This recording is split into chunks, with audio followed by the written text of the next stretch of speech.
은혜 받으신 하나님 말씀은 마태복음 24장 32절로 51절까지입니다. 예수는 속히 재림하신다라는 이제 두 번째 시간입니다.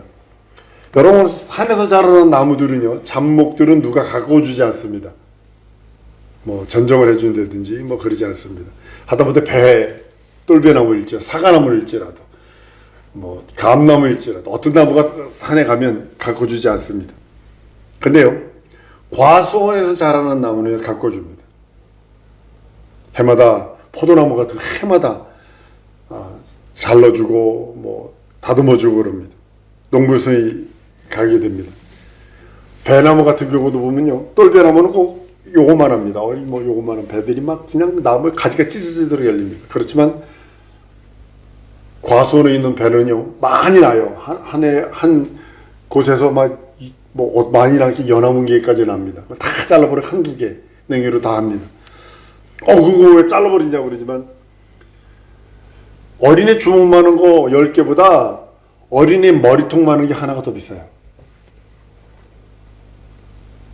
지금도 우리 배 같은 경우도 지난번에 그랬죠. 하나에 10,000원씩 가는 배가 있었어요. 예전에 10,000원어치를 사면 90년 초반입니다만, 홍콩 갔는데 한국 배를 하나를 10불을 받더라고요. 근데 그 10불이면 한국 돈 한 10,000원 정도 되는 거거든요. 근데 홍콩 달러 좀 덜 됩니다만 10불 정도 받더라고요. 근데 이게 한국 돈 그때는 10,000원이면 한 광쥐를 살 때요. 해마다 농부는 정정을 해줘서 열매를 맺게 합니다. 아주 예쁜 열매를. 그렇지만요, 산에 있는 나무는 잡목입니다. 가꾸지 않아요. 열매가 없어요. 열매 있어봤자 똘배 같은 겁니다. 그건 잘라다가 불 때는 데 좋죠. 땔감으로는 적합할지 몰라도 목재는 될 수 없습니다.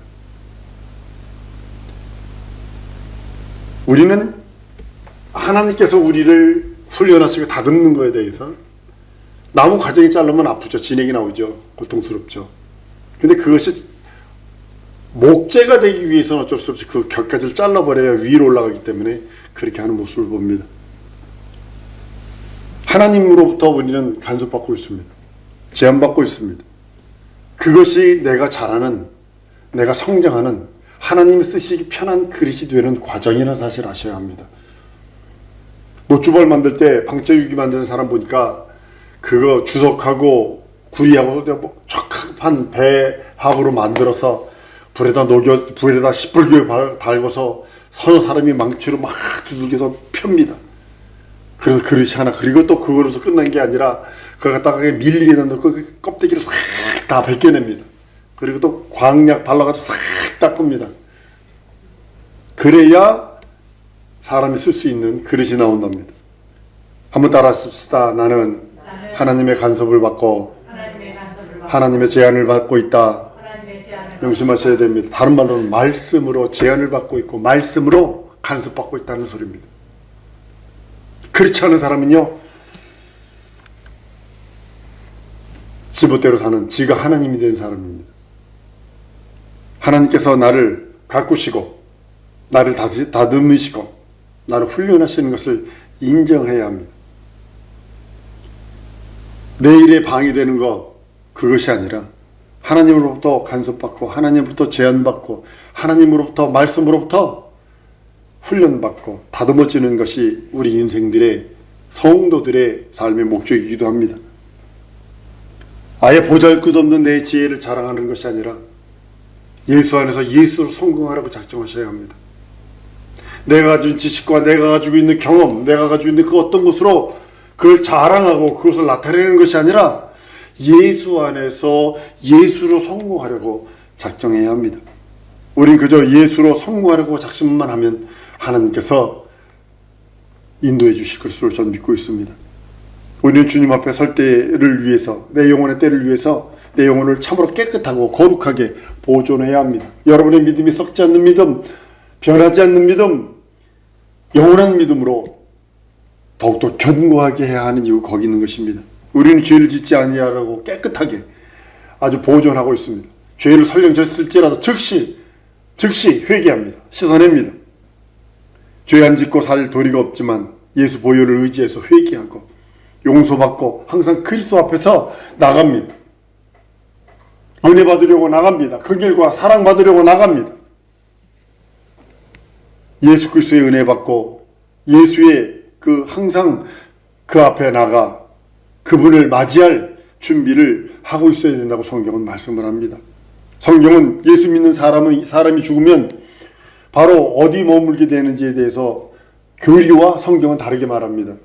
성경은 예수 믿는 사람이 일단 죽으면 낙원에 간다 그럽니다. 낙원에서 잠자요. 그리고 주님이 일어나라 하는 음성을 들으면 다시 부활합니다. 그때까지 자는 거예요. 혼인잔치와 천년왕국 그리고 백보자 심판을 거쳐서 영원한 아버지 나라 가는 것이거든요. 여러분, 교회는 육신이 있는 성도들이 가는 것이에요. 육신이 있고 교인들이 있는 것이 이제 교회입니다. 낙원은요, 육신을 떠난 성도들이 가는 것이고 아버지 집 부활한 자녀들이 가는 것입니다. 부활하기 전에 먼저 낙원에 머뭅니다. 낙원이 아버지 집은 아닙니다. 우주한 어딘지는 모르지만 거기가 낙원입니다. 부활해서 이 땅에서 1000년 동안 왕으로 사다가 아버지 집으로 가는 것이 성경에서 말하는 것입니다. 이게 성경적 믿음이기도 합니다. 근데 기독교 교리는요, 낙원이 없어요. 낙원과 아버지 집을 하나로 취급을 해버렸어요. 그러니까 그래서 이제 문제가 생기는 거예요. 성경은 낙원과 아버지 집을 완전히 구분되어 있는데 천국에는 아버지 집은 누가 최초로 먼저 가느냐? 예수만 가 계시거든요. 지금 나머지는 전부 다 낙원에서 자고 있거든요. 재림 후에 우리도 이제 가는 건데 예수께서 우편강도에게 내가 오늘 나와 함께 낙원에 있으리라 선언하시잖아요. 사울이 부활하시고 마리아에게 이제 나타났을 때 내 몸 만지지 마라, 내가 아버지께 가지 아니하였다라고 말씀을 합니다. 예수는 비로소 이 땅에 40일 동안 계시다가 비로소 40일째 되는 날 아버지 집에 올라가서 그 나라를 영접하신 후에 50일째 되는 날 성령을 성도들에게 보내십니다. 그래서 7일절이 되는 거예요. 주님은 우리 처소를 예비했다고 요한복음 14장 1절로 3절까지 말씀을 하십니다. 예비하시면 우리를 데리러 오셔서 우리를 맞이한다, 영접한다라고 말씀을 합니다. 예수만이 첫 번째로 부활하신 것이고 우평강도 부활한 것 아닙니다. 예수와 강도에게 오늘 내가 나와 함께 낙원에 있으리라 하셨지 부활을 말씀하지 않았어요. 예수만이 부활의 첫 열매라고 말씀하는 이유가 거기 있고 성경 분명히 그렇게 말씀을 했는데 기독교에는 약간 교리를 강조하다 보니까 그렇게 있습니다. 어떤 박윤선 박사님한테 배우신 분이 그러시더라고요. 너무 교리 하면 안 된다고. 박윤선 박사가 그랬대요. 너무 성경 하면 안 된다고. 교리에 맞춰서 성경을 봐야지. 뭐 이렇게 얘기했다고 그러더라고요. 근데 뭐 글쎄요. 그건 그분의 생각이고, 그렇지만 우리는 성경 해야 합니다. 예수 믿는 사람들은 천국 가고 그렇지 않은 사람은 지옥 간다고 전제해 놓았어요. 이게 요즘 교리가, 기독교회가요. 그래서 낙원을 인정하지 않아요. 낙원이 없으면 여러분 무슨 문제가 생길 것 같으세요? 첫째 부활에 문제가 생겨요. 낙원이 없으면요. 낙원이 없다고 믿는 사람들은 첫째 부활을 인정할 수가 없거든요. 그런데 첫째 부활을 인정치 않은 교회들이 많습니다. 요한계시록이 첫째 부활에 나와 있거든요. 그러니까 이를 회피하기 위해서 계시록을 뭐라고 표현하는 묵시록을 해놨어요. 계시는 하나님의 계시에 의한 거, 묵시는 요한만 봤다 이런 뜻이거든요. 다시 말해서 계시는 일반적이고 보편성이 있는 것을 말하고 있는 것인데 요한계시록은 요한 개인만 알던 그래서 묵시라고 표현하는 겁니다. 그리고 주장합니다. 성경 분명 없이 뭐라고 말씀하냐? 계시록 1장 1절에 예수 그리스도의 계시라 이렇게 말했거든요. 교리는 여전히 묵시라고 해요. 끝까지. 첫째 부활을 인정하면 둘째 부활을 인정할 때까지 천년왕국을 인정하게 되거든요. 반면에 어떤 쪽은 후천년설이 있어요. 후천년설은 지금이 천년왕국이 먼저 있고 천년왕국이라는 거죠. 그리고 끝부분에 예수께서 오신다. 하여튼 첫째 부활을 무시하면 무천년설을 강조할 수밖에 없고 지금이 천년시대 시작되었다고 이제 그렇게 하는 거죠. 천년시대가 시작되었다는 이제 문제가 뭐냐면 요한계시록 20장 1절로 3절까지 보면요, 마귀가 무적에게 갇히게 되거든요. 근데 뭐 마귀가 지금 있잖아요. 우리 시험하고 있잖아요. 그건 무적행. 그럼 지금 우리도 무적행 속에 들어있는 것이 되어버려요. 그러니까 무천년설 주장자들의 주장대로 설명을 위해서는요, 지금 마귀가 무적행에 갇혀있기 때문에 이 세상은 마귀가 없다고 이렇게 끝까지 얘기를 합니다. 그래서 인격적인 마귀는 지금 지옥 가 있기 때문에 이제는 사회가 하나의 마귀라고 그래요. 사회구원이 여기서 나오는 거예요. 후천년에서 사회구원이, 무천년에서 사회구원이 나오는 거예요. 사회로부터 구원받아야 된다. 사회만 구원을 이야기하고 있어요. 사회구원만 이야기하고 있어요. 무천년을 주장한 사람들이 예수의 부활만 강조하게 돼 있고요. 근데 그들은 예수의 부활만 강조하지만 그 시기를 불확실하게 말합니다. 성도들의 부활에 대해서는 시지부지하게 얘기를 합니다. 예수가 죽었으니 함께 죽었고 예수가 부활했으니 그와 함께 부활했다고는 이야기합니다. 이것이 언제 이루어졌는지 불확실하게 얘기를 합니다. 이건 영원토록 무천년이니까 그것이 언제 끝날지 모르는 거예요. 무천년설 주장자들에게는 주님의 재림을 강조하면 이단시해버려요. 무천년에 의하면 믿지 않는 사람은 지옥 갔다고 했어요. 지옥 간 사람이 다시 심판받으러 나올 수가 없어요. 그들은 음부와 지옥을 구분하지 않고 있어요. 천국과 낙원을 하나로 취급한 것처럼 이 세상을 음부라고 하면 그들의 개념으로 하자면 이 세상이 바로 지옥이 되어버립니다. 성경을 보면요, 예수 믿는 사람은 최종적으로 가는 곳이 천국입니다. 여러분과 내가 갈 곳이 천국입니다. 예수 안 믿는 사람은 마지막으로 가는 곳이 지옥이고요.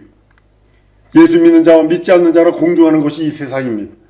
그러면 성경에서 말하는 음부가 어디냐면 예수께서 내가 이 반석 위에 교회를 세우리니 음부의 권세가 이기지 못하리라 마태복음 16장 18절에 말씀합니다. 교회는 애초부터 음부의 권세가 있는 곳에 세워지는 것입니다. 믿는 자와 믿지 않는 자가 함께 공존하는 곳이 음부입니다. 여기서 2장 1절 2절에도 이렇게 말합니다. 너희의 허물과 죄로 죽었던 너희를 살리셨도다. 그때에 너희가 그 가운데서 행하여 이 세상 풍속을 쫓고 공중권세 잡은 자를 따랐으니 지금 불순종의 아들들 가운데 역사하는 영이라 라고 말씀을 합니다. 우리가 믿지 않는 자들이 함께 공존하는 곳이 바로 공중권세 잡은 자 마귀가 역사하는 곳입니다. 이 음부입니다. 계시록 12장 12절에도 마귀가 자기 때가 얼마 못된 줄 알고 크게 분내어 너희에게 내려갔다라고 말씀을 합니다. 계시록 20장 6절 7절에도 주님이 재림하신 후에 1000년이 지나면 마귀가 무정에서 다시 나와서 이 세상 사람들을 미혹하게 된다고 성경은 설명합니다. 무천년설 주장자들이 이거 설명할 수가 없어요.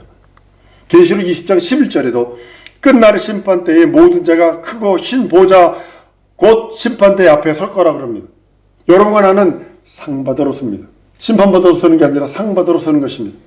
그때에는 음부도 죽음도 죽은 자를 내어주고 사망 곳에 잡은 마귀도 죽은 자를 내어주고 각 사람이 자기 행위대로 심판받고 사망과 음부도 불못에 던지는다고 성경은 말씀을 합니다. 여기서 음부는 엄연히 지옥에 들어간다고 말하고 있다는 사실이죠. 음부도 지옥으로 들어간다. 그런데 혹자는 음부를 지옥이라고 말하는 자들이 있습니다.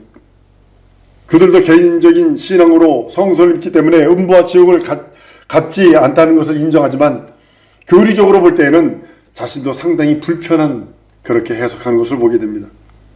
그러기에 그들은 교리 보수주의자라고 표현해요. 보수주의자 그러면 교리주의자 이렇게 표현해도 됩니다. 거의 다는 아니지만요.